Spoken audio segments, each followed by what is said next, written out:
India বলছে যে আমাদের চিকেন নেকের কাছে আমরা রংপুর নিয়ে নেব, রংপুর ডিভিশন নিয়ে নেব, $20 বিলিয়ন দিতে চাচ্ছে, হুমকি দিচ্ছে যে চট্টগ্রাম নিয়ে যাবে। তো এগুলি তো খুব একটা প্রতিবেশী সুলভ ব্যবহার নয়। কারণ যদি তারা বিশেষ করে জুলাইয়ের অভ্যুত্থানের পরে আওয়ামী লীগকে এখান থেকে যে ক্ষমতাচ্যুত করেছে, এটা ইন্ডিয়া হজম করতে পারছে না। মানে তাদের এটা এত বেশি তাদের মানে তাদের স্বার্থে লেগেছে। তার মানে কি? তার মানে আওয়ামী লীগ বাংলাদেশ বিরোধী একটা পার্টি। তা নাহলে একটা দেশ তার নিজের স্বার্থের জন্য তাকে ছাড়া বাংলাদেশের সঙ্গে আমরা কোনো সম্পর্কই করব না, এটা তো বাংলাদেশের লোক মেনে নেবে না। এটা তো ইন্ডিয়ানদের বোঝা উচিত। প্রধানমন্ত্রী তারেক রহমানের মালয়েশিয়া চীন সফরের মধ্য দিয়ে নতুন এক কূটনৈতিক যাত্রা শুরু করেছেন। আপনার মূল্যায়ন কি? না, নতুন যাত্রার কথা সবাই অবশ্য বলছে।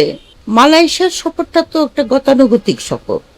এটা তো যেটা আমরা চেয়েছিলাম আর কি মালয়েশিয়াতে, যে তারা যে নিষেধাজ্ঞাটা দিয়েছে, এই নিষেধাজ্ঞাটা তারা তুলে নেবে, আমাদের যে শ্রমিক ওখানে যায়, সেটা কিন্তু তারা করেনি। তারা কিন্তু বলেছে যে আপনারা আপনাদের যে নীতি নির্ধারণগুলি আছে, আইন, এগুলিকে ঢেলে সাজাতে হবে। তো আমার মনে হয় এখানে সরকার একটা মেসেজ পেয়েছে। আমাদের এখানে যে শ্রমিক পাঠানোর যে সমস্ত আইন, তার মধ্যে যে দালাল শ্রেণীর যে সমস্ত অশুভ তৎপরতা, অনেকে বঞ্চনার শিকার হয়, আপনার মানে টাকা পয়সা দেয় কিন্তু ওখানে গিয়ে দেখে সে যেহেতু চাকরি পাচ্ছে না। তো সরকার একটা মেসেজ এখানে পেয়েছেন একদম উচ্চ পর্যায়ে। সুতরাং এটা সরকার নজর দিয়ে এটাকে ঢেলে সাজানোই প্রয়োজন। সেদিক থেকে আমি বলবো যে মালয়েশিয়ান সফরটা আপনার সাফল্যই হয়েছে।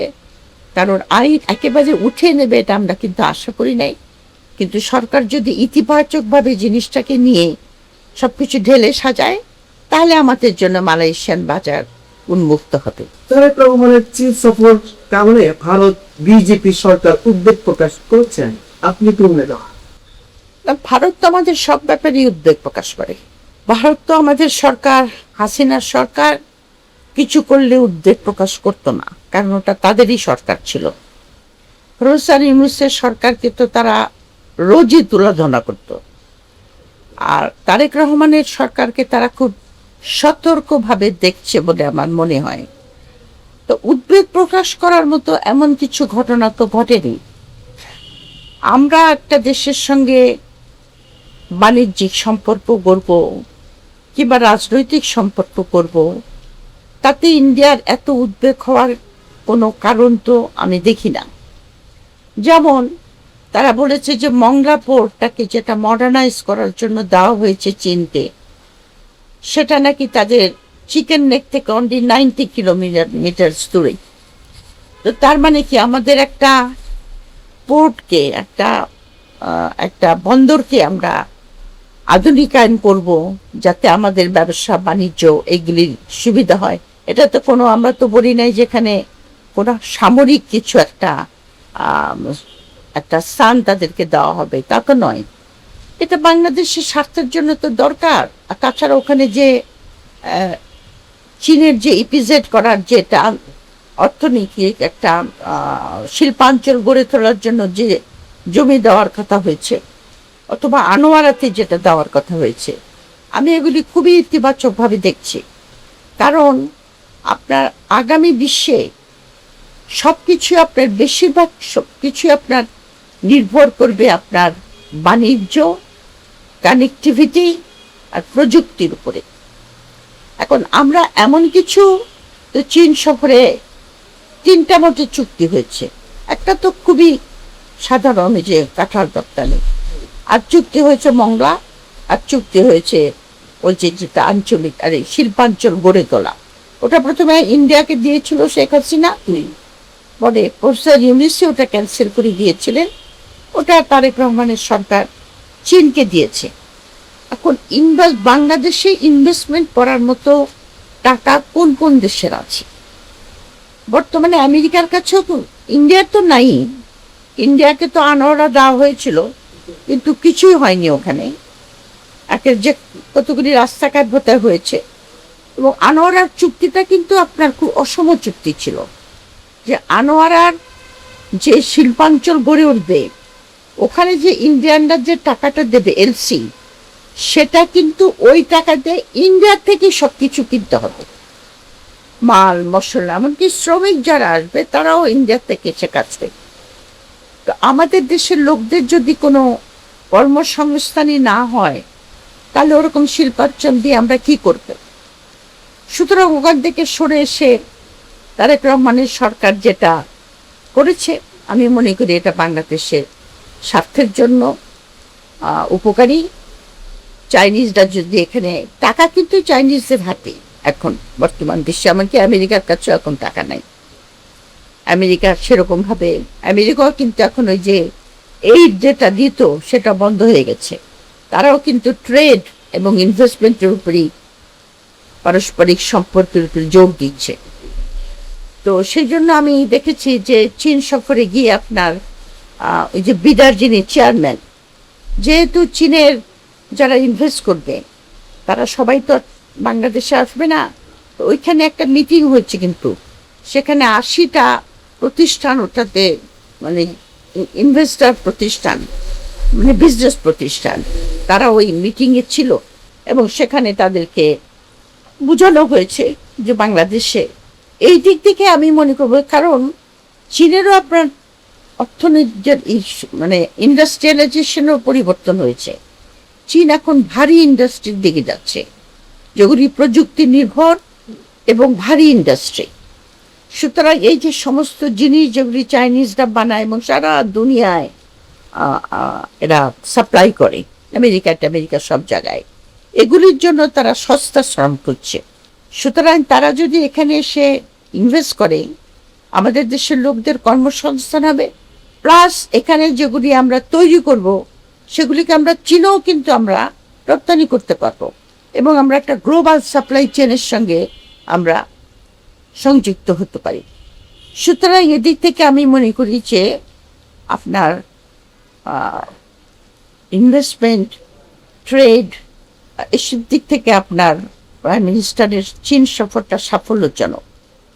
যেখানে আপনার গিয়ে আপনার বাধাগ্রস্ত হতে পারে, বাংলাদেশ চীন যে একটা চাইনিজ অ্যাম্বাসেডর একটা কথা বলেছেন না, ঢাকায় যিনি আছেন, তিনি বলেছেন না যে আমাদের সম্পর্ক এখন অর্থনৈতিক থেকে এখন রাজনৈতিক সম্পর্কের দিকে এগিয়ে যাচ্ছে। তো সেটার জন্য তো চাইনিজদের কিছু থাকবে, তারাও চাইবে যে চাইনিজ যে কানেক্টিভিটি, তার সঙ্গে আমরা যুক্ত হই। আর যে দুইটা জিনিসে আমার মনে হয় আমাদের সঙ্গে ভারতের অবজেকশন বা ভারতের সোকল উদ্বেগের জন্য আমাদের সম্পর্কের মধ্যে একটা চির খেতে পারে, আমি জানি না, হতেও পারে নাও হতে পারে, হওয়ার সম্ভাবনাটাই বেশি। সেটা হলো তিস্তা পরিকল্পনা। তিস্তার ম্যানেজমেন্টের কথা কিন্তু বহুদিন থেকে করছে চীনের সঙ্গে।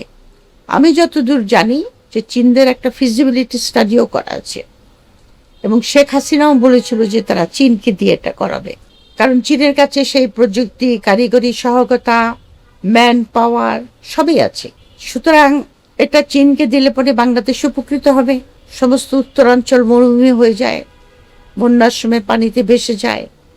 তিস্তা পাড়ের লোকদের দুঃখ দুর্দশার কথা তো আমরা শুনছি বছরকে বছর, সুরাহা কিছু হচ্ছে না, নদী ভরাট হয়ে যাচ্ছে। কিন্তু এখানে ভারতের উদ্বেগ হলো যেটা চিকেন নেকের খুব কাছে।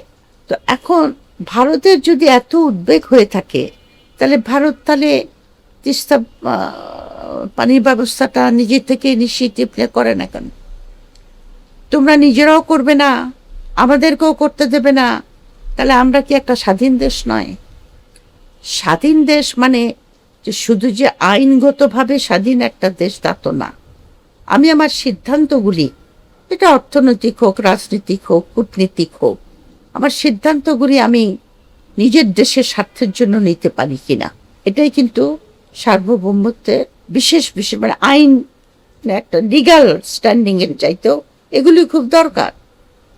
তো তুমি ইন্ডিয়া বলছে যে আমাদের চিকেন নেকের কাছে আমরা রংপুর নিয়ে নেব, রংপুর ডিভিশন নিয়ে নেব, $20 বিলিয়ন দিতে চাচ্ছে, হুমকি দিচ্ছে যে চট্টগ্রাম নিয়ে যাবে।